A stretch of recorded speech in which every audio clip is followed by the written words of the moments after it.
पूरे देश की नजर एक ऐसे चमत्कारिक युवा बैट्समैन पर है जिसने सभी को चौंका दिया है। दे छक्के पे छक्के, दे छक्के पे छक्के। और कल रात हम सब ने देखा आईपीएल का वो मैच, सबने उम्मीद लगाई बैठी थी, सबके मन में भावना थी कि लड़का एक और मैच जिताएगा राजस्थान रॉयल्स को और फाइनल में फिर से एक बार कहर बरपाएगा। लेकिन क्रिकेट है, संभावनाओं का खेल है। शिकस्त मिली लेकिन परफॉर्मेंस क्या लाजवाब। और पूरा देश, पूरा विश्व जानना चाहता है कि कैसे मेहनत की इस छोटे से बच्चे।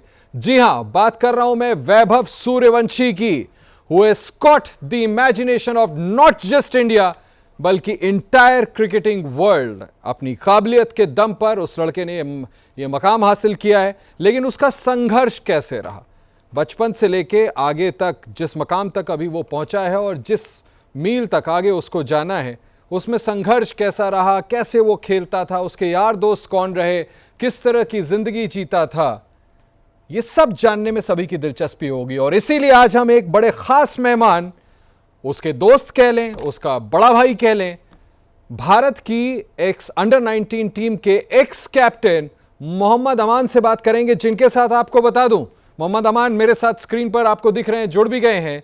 एक ही कमरे में रहते थे, साथ खाना खाते थे, कमरा तो छोड़ दीजिए, मुझे तो ये भी पता है, एक ही बिस्तर पे सोया करते थे। एक दूसरे के साथ जाने कितनी खट्टी मीठी प्यारी छोटी छोटी बातें, अनुभव इन लोगों ने आपस में शेयर की। मेरे साथ मोहम्मद अमान है। अमान, स्वागत है, अस्सलाम वालेकुम, कैसे हो आप? वालेकुम सलाम।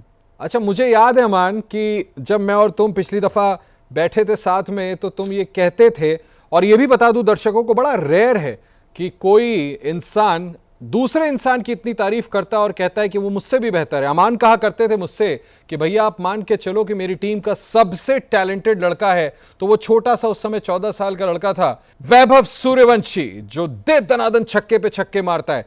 अमान, जी भैया। उम्मीद थी कि मतलब वो करिश्माई लड़का, तुमने देखा, तुम्हारे अंडर में वो खेला कि इस कदर इस मकाम तक जाएगा। बड़े बड़े धुरंधर बॉलर्स को शक्ल नहीं देखता, गेंद को देखता है दे दनादन, सब फील्ड के बाहर। उम्मीद थी तुम्हें ऐसा? हाँ भैया, मुझे तो जब मैंने उसको फर्स्ट टाइम बैटिंग करते हुए देखा है चैलेंजर ट्रॉफी में, हम लोग 19 इंडिया से पहले मिले, तभी मतलब उसने कुछ 16 या 17 रन स्कोर किए थे बस हमारे खिलाफ। उसके बाद वो आउट हो गया था। बट उसमें जो उसने 2-3 बाउंड्री मारी थी, मुझे उसी में लग गया था कि ये बहुत मतलब अच्छा टैलेंट है। मतलब वो चीज दिखी थी उसके उन्हीं 2-3 शॉट में मुझे। अच्छा, कप्तान तो तुम भी थे ना, तो कप्तान का वो तो जो जिम्मेदारी होती है, तुमने भी तो उसको नर्चर किया ना, तुमने भी, कप्तान का तो कंधा ऐसा होता है, आपको भी तो उसको मौके देने होते हैं। तो कुछ तो इसका क्रेडिट अमान तुमको भी जाता है। लेकिन मैं फिर पूछना चाहूंगा, तुमने देखा कुछ उसने बाउंड्रीज मारे, अरे भाई इस तरह की कल्पना की हर बॉल को छक्का मारता जाएगा, और अब तो मेरे ख्याल से 15 साल का हुआ होगा वो। हाँ भैया, अभी 15 का हुआ है वो भी। अच्छा अमान, ये बताओ, ये इस बात को लेकर के पूरे देश में, पूरी दुनिया में, हालांकि मुझे लगता है कि उन चर्चाओं पर विराम लग चुका है, लेकिन तुम खेले, तुम्हारे साथ रूम शेयर किया, तुमको भैया भाई की तरह मानता है। क्या वाकई जो ये बड़ी चर्चा होती है कि साहब वो 14-15 साल का है ही नहीं, वो तो 16-17 साल का होगा, वाकई उसकी उम्र वो है जो कही जाती है? सर वो भैया वो बच्चा ही है बिल्कुल, क्योंकि मैं उसके साथ खेला हूँ और मैं जब से उसके साथ रूम शेयर कर रहा हूँ, ड्रेसिंग रूम शेयर कर रहा हूँ, जब से लगभग उसने अपने प्रोफेशनल करियर की स्टार्टिंग की थी। मतलब अंडर 19 स्टेट खेलने के बाद वो सीधा चैलेंजर ट्रॉफी में जब आया वर्ल्ड कप से पहले 2023 में, तो हम लोग फिर साथ में ही थे तब से। तो बहुत मतलब, छोटा है वो तो अच्छा, ग्राउंड पे वो थोड़ा रहता है, बैटिंग को लेके इतना सीरियस हो जाता है, वो मैच्योर इतना रहता है बैटिंग को लेके कि पता नहीं चलता। वरना मैं ऑफ द फील्ड उसके साथ रहा हूँ, उसके अंदर इतना बचपना है, इतना बचपना है, मैं आपको बता नहीं सकता। अच्छा, कैसा बचपन है जरा बताओ, ये जरूर दर्शक जानना चाहेंगे। मतलब क्या प्रैंक्स वगैरह करता रहता है? नहीं, प्रैंक्स नहीं, मतलब हंसी मजाक करता रहता है, पर सिर्फ उन लोगों के साथ जिनके साथ वो रहता है। जो ऑब्वियसली। अननोन लोग हैं उनसे वो बिल्कुल बात नहीं करता, बिल्कुल नहीं मिलता। रिस्पेक्ट सबकी करता है। मतलब उसके पापा ने उसको इतना मतलब अच्छे तरीके से सिखाई सारी चीजें, उसको प्रैक्टिस कराई सारी चीजें, उन चीजों को लेके कि वो उससे कोई छोटा भी हो उसकी भी रिस्पेक्ट करता है। वो सबके पैर छूना, नमस्ते करना, कोई भी हो उसमें संस्कार उसको दिए, मतलब ये लेकिन चीज। रिजर्व्ड है, जैसा तुम बताते हाँ हो, सबसे घुले मिलेगा नहीं, लेकिन जिससे घुले मिलेगा उसके साथ फिर एकदम ही भाईचारा, हंसी मजाक सब चलता है उसका, राइट? हाँ जी। और ग्राउंड पे वो बैटिंग को लेके, खेल को लेके लेके इतना सीरियस रहता है कि लगता नहीं है कि वो इतना अनमेच्योर होगा या इतना बचपना होगा उसके अंदर, क्योंकि वो चीज मैंने बहुत क्लोज बचपना से भी। देखी है उसकी। अरे उसका बचपना फील्ड में हम देख रहे हैं, वो तो मतलब अच्छे अच्छों के छक्के छोड़ा दे रहा है। बचपना तो दूसरों को याद दिला दे रहा है कि तुम सब हमारे मेरे सामने बच्चे हो। मतलब क्या गजब का टैलेंट है। अच्छा ये बताओ ना कि जिस मैच का मैं जिक्र कर रहा था, अनफॉर्चुनेटली जी हार हो गई। मतलब जितने भी क्रिकेट प्रेमी, उसके फैंस, मैं भी उसका फैन, हम तो चाह रहे थे कि फाइनल खेले। इतना ताबड़तोड़ उसने इनिंग खेला, उसके बावजूद हार गया। बात हुई तुम्हारी कुछ निराश कुछ? क्योंकि हमने तस्वीरों में देखा वो बेचारा बाहर बैठा रो रहा था, फिर किसी ने तौलिया दिया शायद उसको, उसने अपनी आंखें ओखें पोंछी। तकलीफ थी बच्चे को। बात हुई तुम्हारी उनसे? हाँ भैया, मतलब लास्ट ईयर भी बात हुई थी और अभी भी, जैसे सीजन स्टार्ट होने से पहले भी बात हुई, बीच में भी हुई। तो उसका मतलब जब से वो लास्ट ईयर से जुड़ा है, सबसे मेन चीज तो ये कि इतनी कम एज में उस पे राहुल सर ने और आरआर के स्टाफ ने इतना वो ट्रस्ट दिखाया है। तो उसको ने एक तो सही प्रूफ किया है। उसके बाद उसका अल्टीमेट गोल यही था कि आरआर इतने टाइम से नहीं जीती है और भैया मेरे को जिताना है टीम को। और उसके लिए जितना वो कर सकता था उसने हर कोशिश की, अच्छा, मतलब तुमसे अपना उसने तरफ से कहा पूरा था एफर्ट कि दिया, आरआर सबने देखा जीती ही नहीं, है। इस बार जिताना उसका उद्देश्य है। हाँ था, मतलब वो अनफॉर्चुनेटली वो लोग सेमीफाइनल हार गए, बट ये था कि उसका एम लास्ट ईयर से यही है कि मेरे को भैया टीम को जिताना है, इतने साल से नहीं जीती है टीम। और कल के मैच के बाद तुम दोनों की बात हो पाई? अभी थोड़ी देर पहले हुई हुई है, मतलब मैंने आपको अभी कुछ दिन तो पहले ये क्या? बताया था कि जब अच्छा अच्छा, अभी उसको थोड़ी देर बात पहले करनी बात हुई, होती है तो तो क्या वो बात डायरेक्ट हुई? कॉल कर लेता है वो। निराश साउंड किया या तुमने उसको कप्तान की तरह पेपअप किया, कोई बात नहीं आगे खेलेंगे, अगला जीतना? क्या बात हुई तुमसे पूछूं तो? नहीं, यही बात हुई, मतलब मैच को लेके वैसे ही नॉर्मल हाय हेलो हो रही थी, पूछ रहा था क्या हो रहा है भैया, कैसा चल रहा है सब, क्योंकि आईपीएल के दौरान ज्यादा बात हम लोगों की हो तो नहीं मूड पाई। मूड ठीक और था मुझे ही उसका? पता है मतलब वो बिजी कल की रहता हार में है। जैसा मैंने तुमसे कहा कि वो स्क्रीन पर रोता हुआ दिख रहा था, तो अभी मूड जी ठीक था जी। जब तुमसे बात हुई तो? नहीं, ऑफ ही है भैया, क्योंकि मैंने आपको बताया ना, उसका लास्ट ईयर से जब से वो टीम में है उसका यही गोल था कि टीम आरआर को, हम मुझे ट्रॉफी जितानी है भैया, ये जीती नहीं है इतने ओहो। साल से और मैं अब खेल रहा हूँ तो मैं जिताऊंगा। तो मूड ऑफ था तो तुमने कैसे उसको समझाया? तुम तो बड़े हो, भैया मानता है तुमको, कैसे समझाया तुमने? नहीं, मैंने बस वही क्रिकेटिंग सेंस वाली बात की भैया, मैंने यही बताया, मैंने कहा भाई तू जितना कर सकता था तूने अपना 100% दिया, बिल्कुल ठीक है। बाकी कुछ ऊपर वाले की भी मर्जी होती है। हाँ, मौके बहुत मिलेंगे। अच्छा, मैं कुछ तस्वीरें हाँ ज़रूर मेरे पास है, अमान, तुम्हारी और उसकी। और बड़ा बबली मतलब बहुत ही खुश मिजाज टाइप लगता है। मैं अपने कैमरामैन से रिक्वेस्ट करूंगा, मनीष भाई अगर दिखा सकें, ये अमान जिनका हम इंटरव्यू कर रहे हैं अभी, अंडर 19 टीम के कैप्टन थे, और ये वैभव के साथ उनकी तस्वीरें बड़ी प्यारी सी। और भी तस्वीरें मैं दिखाता हूँ, ये देखें, ये दोनों की, तो इससे पता चलता है कि तुम दोनों की कितनी अच्छी फ्रेंडशिप है। ये देखिए, ये तुम लोग कहीं बस में शायद सवार थे तो, अरे वाह, ये बड़ी हाँ, ये दिलचस्प, 7 और 12। एशिया। अच्छा, एशिया कप के लिए दुबई में जब मैच हुआ था तब की बात कर रहे हो शायद? जी जी, हाँ बस वाली तब की है ये। अच्छा अच्छा। तो अमान, मैं तुमसे ये भी जानना चाहता हूँ कि जैसा मैंने शुरुआत में जिक्र किया, जहाँ तक हमें पता है कि ये ना, उनके पिताजी ने बड़ी उन पर मेहनत करी। शायद बहुत ज़्यादा संपन्न परिवार से भी नहीं आते थे। अब तो खैर क्या ही बोले, उनको इतने बड़े बड़े कॉन्ट्रैक्ट मिल रहे हैं, आगे बढ़े। किस तरह का संघर्ष रहा है? एक दिन में कितने घंटों वो बैटिंग करता था, कितना जुनून सवार रहता था उस पर क्रिकेट खेलने का, और ये बात क्या उसके मन में रहती थी कि माँ बाप दिन रात मेहनत कर रहे हैं उसको एक अच्छा क्रिकेटर बनाने के लिए? भैया मैं कहता हूँ कि मतलब जिस इंटेंट से वो अभी भी क्रिकेट खेलता है और उसके अंदर जो हंगर है ना क्रिकेट को लेके, मतलब सब लोगों को ये लगता है कि वो इसको बॉलर को भी मार रहा है, उसको भी मार रहा है। उसको बॉलर से कोई मतलब नहीं है भैया, उसको सिर्फ बॉल से मतलब है और अपने क्रिकेट से मतलब है।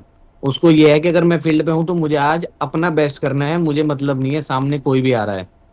और ये सारी चीजें उसके दिमाग में पहले से ही है। मैं बता रहा हूँ ना आपको, जब हम लोग चैलेंजर ट्रॉफी में पहली बार मिले, तो जब हमारी बॉन्डिंग अच्छी हुई, उसके बाद बातचीत हुई, तो मैंने उससे पूछा भाई घर पे पापा हैं तो क्या करते हैं, ऐसे ऐसे करके। तो जो मतलब स्टोरी सब निकल के आ रही है वो मुझे पहले ही बता चुका था। बल्कि हाँ हाँ। चैलेंज ट्रॉफी के बाद जब हम लोग एशिया कप में थे भैया, तो वो रो रहा था आईपीएल में सोल्ड होने के बाद। मतलब रो नहीं रहा था, बड़ा उदास सा था, सैड था बड़ा, रील वील देख के और अपनी वो देख के जो वो आईपीएल में बिका उसको लेके।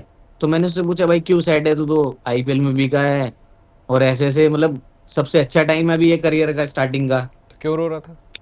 तो रो नहीं रहा था, बड़ा मतलब उदास सा था, कहने लगा भैया देखो ना, हर कोई जो भी है वो पापा की तारीफ करे जा रहा है, मतलब उस वे में नहीं, पर वो कह रहा था कि मतलब हर कोई पापा की बात कर रहा है कि पापा इतना दूर लेके जाते थे। हालांकि वो स्टोरी सब वगैरह मुझे बता चुका था पहले ही कि पापा सुबह लेके निकलते थे, हम लोग पूरा दिन प्रैक्टिस अच्छा, वो करते थे, फिर भावुक रात हो में गया था, वापस आते थे, इमोशनल था इतने घंटे लगते थे भैया, कि सब सुबह फिर लोग उस निकलते संघर्ष थे की ऐसे बात कर करके। रहे हैं कि तो पापा ने कहने लगा कितनी भैया तपस्या करी। सब लोग पापा की बात कर रहे हैं, मम्मी की कोई बात ही नहीं कर रहा। ओहो। तो वो चीज मुझे भी हिट की बड़ी। मैंने कहा यार मतलब ये इतना छोटा हो गया, मतलब कैसी बात सोच रहा है ये। तो कहने लगा भैया मम्मी भी तो पूरी रात जागती थी हम लोगों के लिए, आप सोचो ना, हम अगर 5 बजे निकल रहे हैं तो मम्मा कब उठती होगी, कब खाना बनाती होगी और हम लोगों को देती होगी। फिर रात में हम लोग जब 10-11 बजे घर पहुंचते थे, तब भी हम लोगों को सबको खाना खिला के तब सोती थी। कहता मम्मा की कोई बात ही नहीं कर रहा भैया। मैंने कहा चल कोई बात नहीं, थोड़े दिन की बात है, मतलब हाय। फायदा तो सबको ही होने वाला है, जो नहीं, मम्मी पापा ने ये तो मेहनत करी अमान है जो उन्हें ही तुम मिलेगा बता रहे फल, हो, ये इसका टेंशन मत ले। उसका उसका कैरेक्टर दिखाता है। और बड़ा मतलब यानी कि उस समय बड़ा भावुक हो गया होगा, और वो पूरा श्रेय अपनी पापा के साथ साथ अपनी मम्मी को देता है। ये बात सही है कि शुरुआत में लोगों ने चर्चा की थी कि पापा ने कितनी तपस्या की, और बात बिल्कुल सही है कि मम्मी भी तो दिन रात जागा करती थी। और हाँ जब, और वो मतलब भी उस जी समय। वो मतलब इतना छोटा हो गया भी वो ये चीज उस टाइम पे सोच रहा था कि चारों तरफ मतलब पापा कह रहा ठीक है भैया, पापा पापा ने मेहनत करी है, पर उसको ये चीज थोड़ी सी फील हो रही थी कि मम्मी का कोई नाम नहीं ले रहा ये चीज करके। मैंने कहा चल परेशान मत हो, और अभी हो जाएगा सब ठीक। नहीं, और मुझे तो बड़ा अच्छा लग रहा है कि देखो क्या होता है कि जिस तरह का सक्सेस उसको मिला है, मतलब he is one of the top most icons. और बड़ा अच्छा लग रहा है कि वो अभी भी तुम दोनों संपर्क में हो, तुम्हें भाई की तरह ट्रीट करता है। ये तो उसके कैरेक्टर को दिखाता है कि वो लड़का कितना अच्छा है। वो नहीं भूलता कि अमान के लीडरशिप में मैंने मैचेस खेले, हमने एक दूसरे के साथ रूम शेयर किया, तुम्हारी तस्वीरें में देख रहा था। और शायद यही वजह है कि दो एक बार अमान तुम्हारे ही ज़रिए जब उनके पापा से मेरी बात हुई, और मैं जब फ़ोन जी भैया। करता रहा या कभी कभी बात मैंने फ़ोन करने करने के लिए उनको फ़ोन किया, तो बड़ा प्यारा सा धुन है ना वो गाना। तुझे जी सूरज कहूँ या चंदा, तुझे दीप कहूँ या तारा, मेरा नाम करेगा रोशन, जग में मेरा राज दुलारा। इसका राज कभी उसने बताया कि पापा ने ये धुन क्यों लगाई अपने मोबाइल पर? नहीं, यही है भैया, मतलब ये राज नहीं बताया उसने, पर ये है कि उसके पापा का भी सपना था खेलना क्रिकेट। और इसीलिए पापा ने दिन रात उस पर इतनी तपस्या की, इतनी मेहनत की। हाँ मतलब जब हम लोग फर्स्ट टाइम मिले चैलेंजर ट्रॉफी में भैया, उधर हम लोग मिले वहां पे गुवाहाटी में। तो उसके बाद हम लोग क्वाड्रेंगुलर सीरीज खेले एशिया कप से पहले, तो उसमें उसने काफी अच्छा स्कोर किए थे। तो तब उसने मैंने उससे पूछा था भाई फाइनेंशियल कंडीशन वगैरह कैसे है घर की, ऐसे करके, क्योंकि उसके पापा आए थे गुवाहाटी में उसका मैच देखने। अच्छा। तो मैंने पूछा भाई कैसे है, तो तब उसने मुझको मेरे को बताया था मतलब कि भैया पापा तो मतलब अभी बहुत लॉस में चल रहे हैं ऐसे ऐसे करके। ओहो। और काफी मतलब उसने बताया था कि पापा पे कर्जा हो रखा है, ओहो। क्योंकि उसके पापा पूरे दिन रात उसी के साथ लगे रहते हैं। कर्जे में रहे और बेचारे, जो लेकिन अपने बच्चे के लिए इतना कुछ कुर्बान किया, और तभी वो उस हाँ दिन रो भैया रहा था। मतलब अच्छा खासा अमाउंट का कर्जा था, पर मैं यही उसको बोला हम्म। कि भाई टेंशन मत ले, धीरे धीरे सब ठीक हो जाएगा। देखो क्या बात है, तुमने बिल्कुल सही और बात कही। ये चीज उसके माइंड में चलती रहती थी, मैं आपको बताऊं, एट द एज ऑफ 13 के भैया ओहो। पापा इतना मेहनत कर रहे हैं और पापा पे इतना कर्जा है भैया, वो सब सही करना है भैया। मैंने कहा हाँ हाँ भाई हो जाएगा। मैंने कहा अब हो जाएगा, अब टेंशन मत ले तू, अरे धीरे धीरे वाह। सब ठीक हो जाएगा। अरे वाह, दिल को छू लेने वाली बात। तुमने उसको मोटिवेट किया, और कैसे वो बच्चा उस बात का ध्यान रखता था। और बात करते करते मुझे याद आया, मैंने बीच में एक बार ट्वीट भी किया था कि तुम्हारी ही बॉलिंग पर मैंने फ्लिक किया था, मैंने उसको वीडियो भेजा तो उसने कहा वाह भैया मस्त।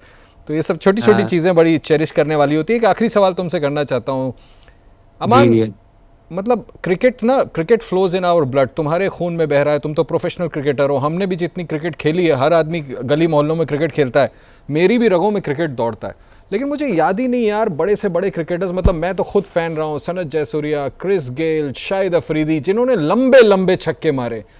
लेकिन इस 13-14 साल के लड़के में, अब तो चलो उम्र थोड़ी सी बढ़ गई, 15 या 16 जो भी हुआ होगा, तुम बेहतर जानोगे, ये कहां से हैंड में उसके स्ट्रेंथ आता था, बाजुओं में ताकत की, दे लंबे लंबे छक्के, इस एंड से मारा उस एंड बाउंड्री के पार, मतलब दोबारा देखने की जरूरत नहीं पड़ती थी कि अंदर गिरेगी कि बाहर।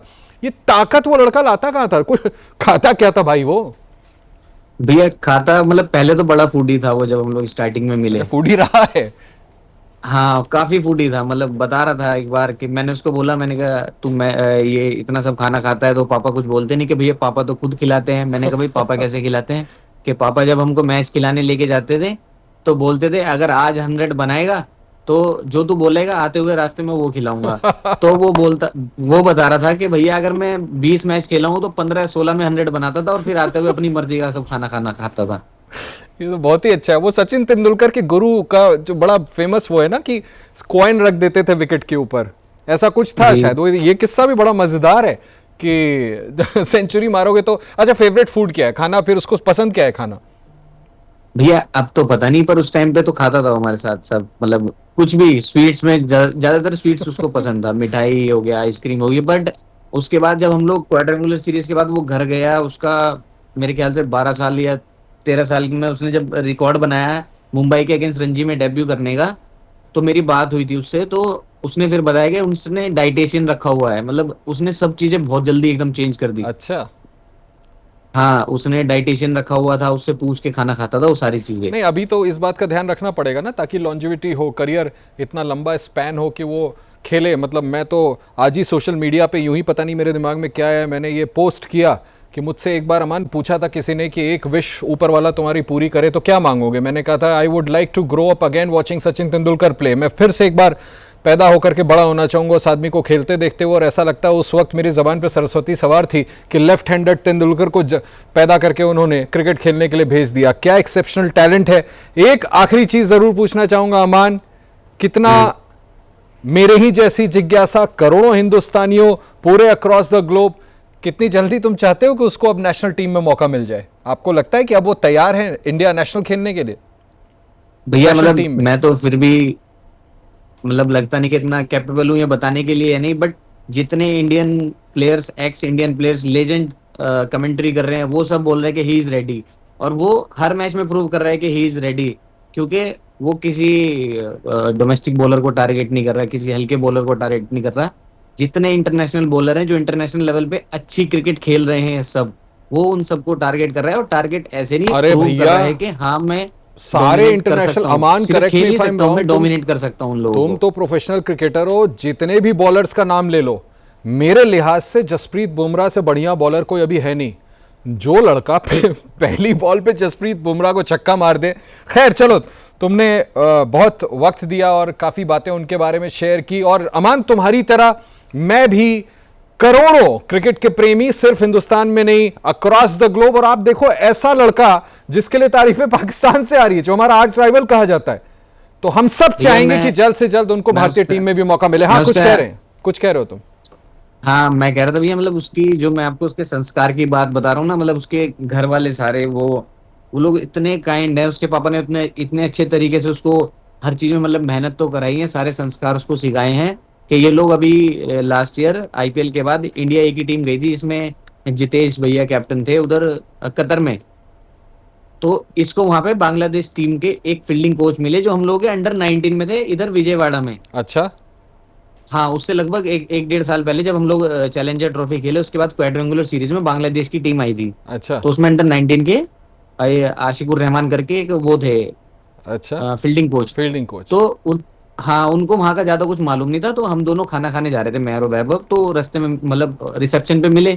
हमने पूछा सर आप किधर, कि मैं कुछ खाना मतलब डिनर के लिए ढूंढ रहा हूँ कोई रेस्टोरेंट।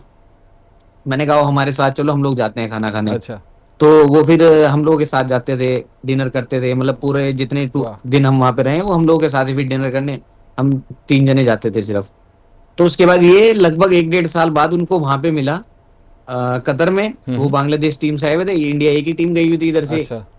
मुझे इसने नहीं बताया, मुझे उन्होंने बताया, बांग्लादेश की टीम वालों ने। अच्छा। आशिक सर जो थे उनके फील्डिंग कोच, अच्छा। उनका मेरे मैसेज आया, इसकी फोटो भेजी कि देखो सूर्यवंशी मिला है और he is very good child, he order food for me. अरे वाह। अरे मतलब वाह। ये गया, बातचीत करी, उनके लिए इतने दिन वहां रहा है, डेली रात को डिनर उनका ऑर्डर करता था अपने अरे फोन से। मार्वेलस, क्या क्या बातें बता रहे हो तुम। इसीलिए मैं कह रहा था कि मतलब वो कैसा लड़का है, वो जी, तो सबसे बेहतर तुम बताओगे। मतलब इतनी जो मेहनत करी है वो सब चीजें हैं, सही कह रहे हो। स्ट्रगल है भैया। संस्कार है, स्ट्रगल है, उसका टैलेंट है, ऊपर जी वाले की मेहरबानी है, और तुम जैसों का साथ है। जी हम सब का प्यार। हम सब इंतजार करेंगे कि जल्द से जल्द वैभव सूर्यवंशी इंडिया टीम भी जरूर खेले और प्राइडफुली हर एक हमारे क्रिकेटिंग ओपोनेंट को धूल चटा दे। बहुत बहुत शुक्रिया अमान, हमसे बात करने के लिए बहुत बहुत शुक्रिया। Thank you. खुदा हाफिज। Thank you.